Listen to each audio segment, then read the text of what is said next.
for $3,000 and only 2 weeks of prep. Spent 3 weeks going all around Japan. If you value your hearing, do not go to a Pachinko Hall. Turns out you actually can come across yakuza on the street. I'll even go deaf. I don't care, I love games.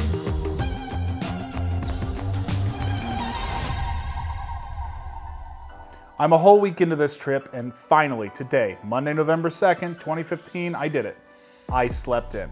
I got some rest and a real bed, which is great because I have 4 hours each way to go to some city called Karatsu that's having some festival about God knows what, but I know I can't miss it because it's Japan. It's festivals. How could this not be excellent? In order to get out to Karatsu today, only a few things need to happen, and I've already finished breakfast, so now I need to find something for my knee. I desperately need a compression brace because I ripped off the tape and some leg hair the other night, so that needs to be taken care of. And then, because I'm going so far out, I'm not really sure that my credit card will be accepted there. I need at least 20,000 yen to go anywhere and be positive that I can cover any expenses that'll come. There are some logistical considerations that you want to make when you go to Japan, and specifically that is, how do you get cash and how do you pay with card if you can? And generally speaking, 7-Eleven is the way to go. They'll take card and they'll dispense cash because actually they're also a bank in Japan. That's why everybody recommends them. However, despite the fact that I updated all of my debit cards with my bank and they guaranteed me everything would be fine, it wasn't. Remember, episode 1? Couldn't get my money, still can't. So 7-Eleven's off the board. For me, I found Family Mart. They always accepted my credit card and they always had a microwave to heat up my bentos. I really couldn't ask for much more.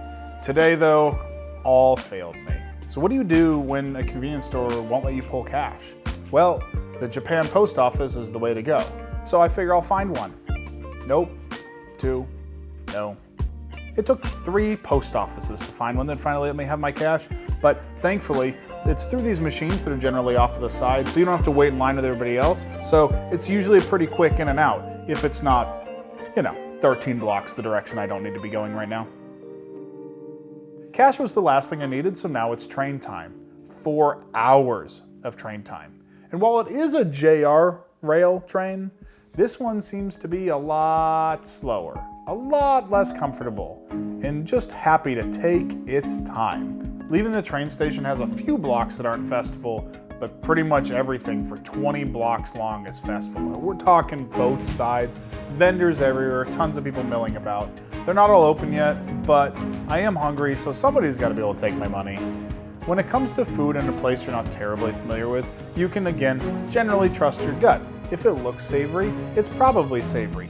But if it looks sweet and it turns out it's dango, it's not, and it's a horrible surprise you're not prepared for. With the dango debacle out of the way, now I need actual food, and there is a stall selling takoyaki, which are these fried dough balls full of octopus or squid chunks covered in Japanese mayo and bonito flakes. They come in a nice little carrying dish so I can get away from the crowds and sit next to this gorgeous river running through the city, because I still have to figure out where the Karatsu Castle is. Oh hey, it's poking out over the city. Again, just kind of like go to the tallest thing. One of the cool things about the Karatsu Castle is it reminds me of Lucerne, Switzerland. There is a famous bridge there, which I cannot pronounce to save my life, but in the rafters of this bridge are old paintings preserved through the years, and some of them include original layouts of the city. And in the castle here in Karatsu, you can see the original layout of the city preserved here next to an overlook, where you can look out on the city as it is today and see, yeah, I see that moat and I see that river and I can see where the boat's going there. It was really neat to see the city in basically 2 different periods of time. The castle didn't have the longest list of things to do, but that's all right because it's actually along the beach. I'm just gonna see where this trail takes me. It literally looks like a hiking trail in the middle of a city, so okay, it's either gonna be the Wizard of Oz or I'm just gonna find a street anyway. Moving on down the trail, I come across a lot of long needle pine trees, which seem really out of place to be next to the beach and not just, up a mountain and covered in snow. And that leads into this gorgeous street full of ryokan. If you don't know what a ryokan is, it's a traditional Japanese inn. Ryokan are a quintessential part of Japanese hospitality, and some of them have been literally run for hundreds of years unbroken by the same family. It's about tradition and taking care of their guests. The thing about ryokans though is you're not really meant to come and go, and it's an all-inclusive experience. So they're pretty pricey, but because they're very pricey, they're generally absolutely stunning, and these are so cool. There's a stone wall along my left, and I can turn in and see these gorgeous private gardens, almost secret garden-esque. Oh my god, this Ryokan's huge. How did they hide it behind all of these trees in this small space? It felt very whimsical to walk down this street for all of maybe 50 yards. I'd love to go to one of them, but I don't have the money on this trip to do it. Unlike some other fairs or festivals you might have gone to, there isn't a food area and a stores area or like a music stage where an entertainment act is happening. It's just uniformly the same size tents all the way up and down the street that you just kind of alternate between games of chance, buying collectibles, getting food. We're talking ice cream cones, crepes, dango, takoyaki. If you know who anpanman is, they had these little fried anpanman they'd make, but there were cast iron molds for them. They were like this long, so they made like 50 of them at a time, and you'd buy a basket of edible anpanman.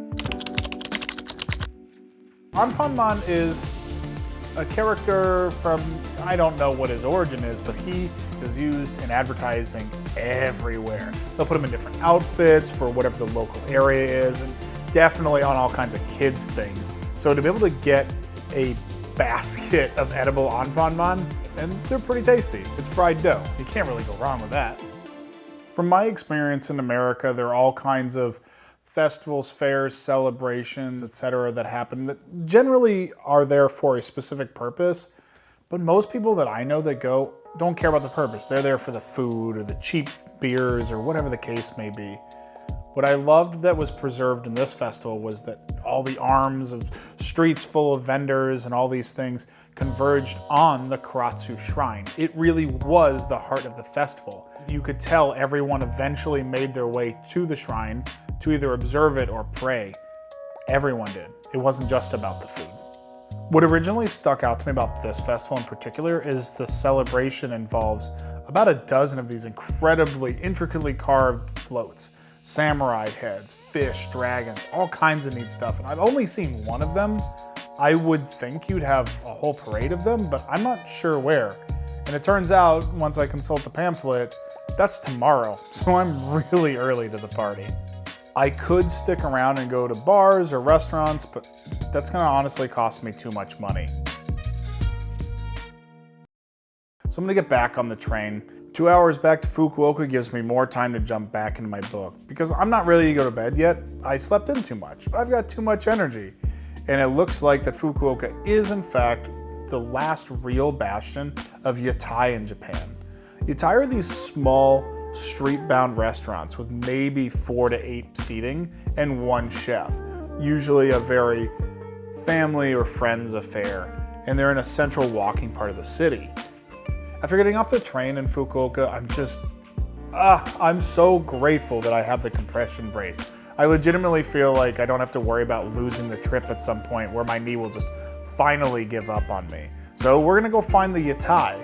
And turns out there's a long line to wait in. A whole tomorrow, man, we're closed. They close at like 11 p.m. That's not late night. I want cheap, crummy food at 1 a.m.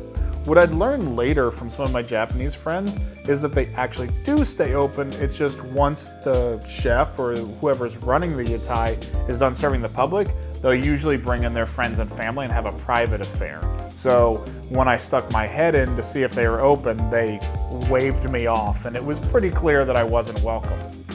Okay, that's fair. Back to Family Mart for dinner it is, I guess. So your day started and ended at a convenience store. Not an uncommon thing.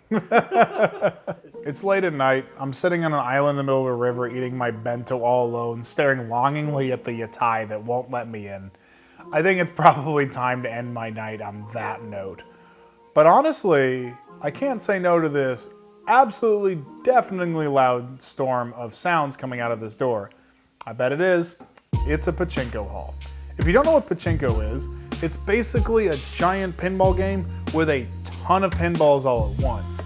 And since gambling is technically illegal in Japan, the way it works is all these well, they're really more like ball bearings, bounce around in the machine, and depending on how many points you win, that actually pays out these physical balls. So they have rows and rows similar to slot machines that go on forever, just bouncing around metal balls. Constant. And lights. And sound. So if you value your hearing, do not go to a Pachinko Hall. I would have loved to play Pachinko. I'll even go deaf. I don't care. I love games, but there was no English, and I'm not about to lose money gambling. Doubly so because I have no idea what I'm doing. So far, I've mostly just planned the general area I'm gonna be in and hoping that there's an Airbnb or something that I can get, but I really should probably plan a bit more. So tonight, I've got a little extra time. I'm gonna plot it out. Where am I actually going? Like, I know I need to still go to the Kansai region, Osaka, Kyoto, and Nara, hopefully, but after that, I'm not ready to go to Tokyo, and there's still a whole other half of the country to go to. I'm thinking Akita, I had a dog like that once, and Sapporo's got beer I like to drink, so how can we cram all this in? It's funny, there's a bit of a temporal connection between here and now as I'm recanting the journey and being in the hostel that night. I don't really know what I had planned for a second day in this area, but now that I've missed most of the festival by being too early, tomorrow necessarily has to be the festival. So now I know what I'm doing tomorrow. Probably poke around in the morning and try to find those Miku CDs for my buddy that he asked me for. I'm almost nervous that I have nothing to be nervous about going into tomorrow. I get to just, lean back and still be in Japan.